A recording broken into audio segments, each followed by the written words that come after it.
This one I didn't even know existed until Mark Kermode mentioned it in his review for The Lighthouse. And the reason he mentioned it was that he said they had similar tones. And since The Lighthouse was one of my favorite movies of last year, that got me very intrigued, so I looked it up, and just by pure chance. It had literally been released on Blu-ray and digital like a day before. So I naturally put it at the top of my list and decided to watch it as soon as possible. And the movie itself is set in a small fishing village somewhere in Britain, and it follows this fisherman who finds himself in a peculiar situation. Because as it turns out, he doesn't have a boat, which you kinda want to have as a fisherman, it comes in handy. And at the same time, the movie also explores his strained relationship with his brother. And it also takes a look at how the village is changing with increased tourism, which brings with it a lot of newcomers and people running new businesses. Now, stylistically though, I can see the comparisons between this and The Lighthouse, because this is also shot in black and white and this boxy square aspect ratio. And it had this nautical theme as well, so that adds to it. However, tonally there are some similarities, but I would still call them very different movies. They both have a rather strong emphasis on this kind of dry and dark humor. But other than that, this isn't like an existential horror or anything like that.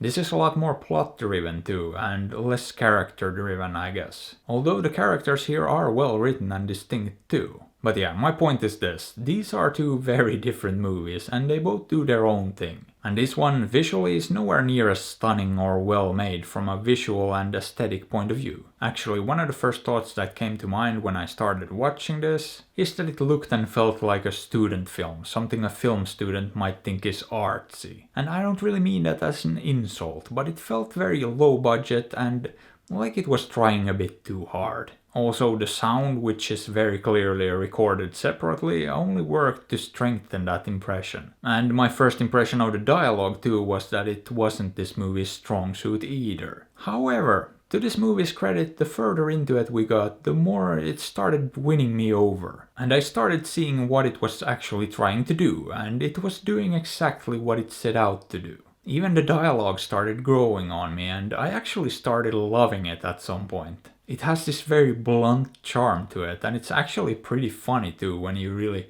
just let it do its thing. And I also learned to grow to like the editing in this, because it's actually very interesting. Very creative and effective too. I mean, at one point there's an entire sequence with virtually no sound and the image just cuts constantly and jumps around, weaving this little story within a story, and I thought that was brilliantly executed. Speaking of the story, most of this movie I spent wondering, where is this going? And because of that, to me personally, a lot of this movie's success really hinged on the ending. Because had it not nailed the landing, I would have considered this just a pretty good movie. However, the ending and the way it wrapped it all up was, in my opinion, absolutely perfect. It couldn't have been done better, and that to me elevated this to a really good movie. I mean, I ended up liking this a lot, and I don't have any real genuine issues with it. Because everything that could have been an issue in the beginning turned out not to be one later. So yeah, even though this definitely doesn't have the polished and immaculate feel of The Lighthouse, it embraced that and instead has this very, very rough and gritty aesthetic to it. And over the course of the movie I learned to love it. However, would I recommend this? I'm not so sure most people will love it. It's a very difficult movie to approach.